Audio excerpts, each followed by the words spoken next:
Hello everyone, I'm Ryan from Fireside Yankees, and in today's video we're going to be talking about Anthony Rizzo, whether the Yankees should retain him or not. There's going to be talks about whether the Yankees retain him or not this offseason since they traded for him. He's a left-handed first baseman. He kind of fits what the Yankees want in a first baseman in terms of being left-handed. Being one of the better first basemen in baseball, that's something that the Yankees want. And it seems like they're trying to move away from Luke Voit, and if that's what they're trying to do, retaining Rizzo would be a way to do it. But the question isn't now, does Anthony Rizzo, is he a good baseball player? I don't think that's the question we really have. The question really is he worth retaining at the potential price he'll be at? Should the Yankees pay the price for Rizzo? Is there another option out there they can go to? And, who are those options? What are those options? What type of contract would be appropriate for Rizzo? All of those things. We'll get into all of it. We'll cover all of that. And with that being said, let's get into today's video. Remember to like, comment, and subscribe, and let's talk some Anthony Rizzo. Got him! The pitch to Stanton. Swung on and drilled deep to left field. There it goes! 21. That one is driven out to center field and deep. Going back, Springer on the track. Looking up, see ya! The problem you run into with the idea of extending Rizzo is that there are multiple factors here. Regressing play in 2020 and 2021 compared to his career averages, the fact he will be turning 33 next year, the fact that he's a first baseman and cannot provide much value if he's not, putting up incredible offensive numbers. There are so many different facets to analyzing Anthony Rizzo and analyzing whether the Yankees should give him a contract extension or not that make it very hard for me to get behind keeping Rizzo for more than $15 million a year over 2 years. He's just really not worth a ton of money. And I think the market will agree, and the market will, kind of push Rizzo to either, have to accept a lower contract than he was expecting, or for, Rizzo to end up, getting overpaid potentially by a team, and that team looking rather foolish. Rizzo in 2021 had a 112 WRC plus, a 342 expected win on base average, -6 defensive runs saved, a 0.1 UZR per 150, 6 outs above average, a 1.7 baseball reference WAR or R WAR, a 1.6 Fangraphs WAR or F WAR, and just overall that's a solid season. But you don't pay a lot of money to solid players. You usually give that to good or great players. And if the Yankees were to give him, the number that I see thrown around a lot is 3 for 50 or 3 for 60. So 3 years, 60 million, 3 years, 50 million, 4 years, 60 million, 4 years, 70 million. That money just, I can see 3 for 50 million maybe, because that would be, give or take, that's around, $16, $17 million a year. But even then, I don't feel comfortable committing $17 million to Anthony Rizzo. And here's why. The defensive play this year regressed. The offensive play this year regressed. He was overall a worse player this year than he was in 2019, 2018 by a pretty significant margin.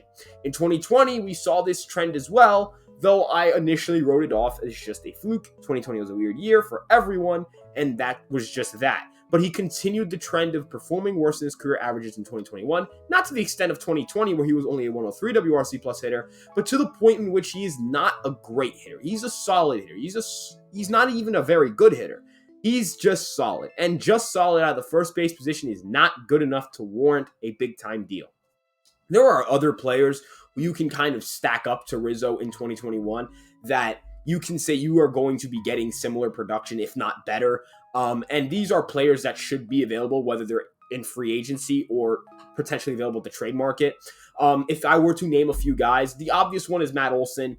I don't think Matt Olson necessarily, is the best player in the world because he's a first baseman, obviously. And, he can't fix all your problems because you have shortstop problems still and whatever. But he's a big piece and he's a big ticket item. And one of those players that do take a huge step to fixing the problem with the offense because he's one of the best hitters in baseball, one of the best position players in baseball.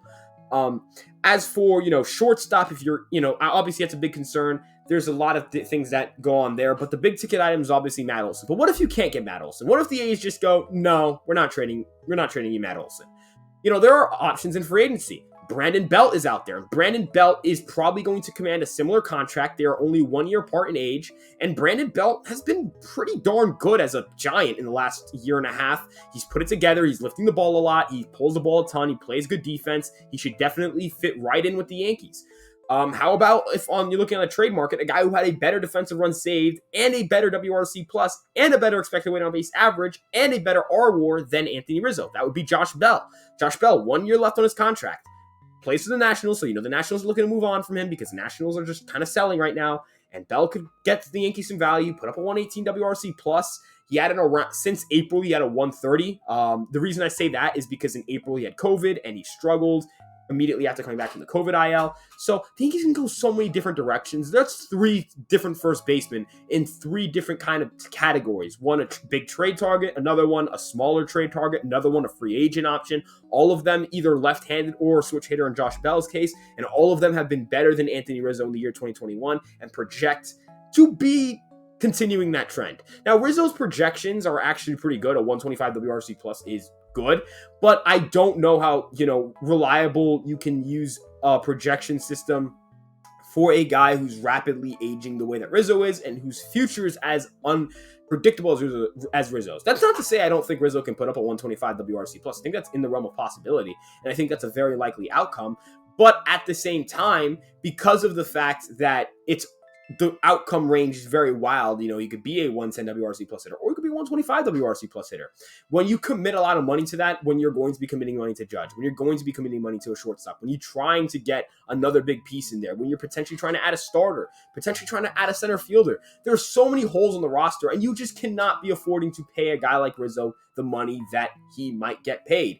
And so with that being said, if you want to hear my conclusion, it's that the Yankees should not pay Anthony Rizzo. They should not give him the big money. Unless he's willing to take a significant pay cut, he should not really be a Yankee next year. He doesn't move the needle for me. He doesn't make this team much better, and he's not really worth the $17 to $20 million per year he could potentially get for the next 3 seasons. So if you disagree with me, I understand, but the stats are there. There is not... If you want to be a good team, fine. But if you want to be a World Series team and if you want to put money in the right places, I don't think Rizzo is one of those right places. That being said, that'll wrap up today's video. If you guys like what I do, please like, comment, and subscribe. And I love you guys very dearly. Ryan, out.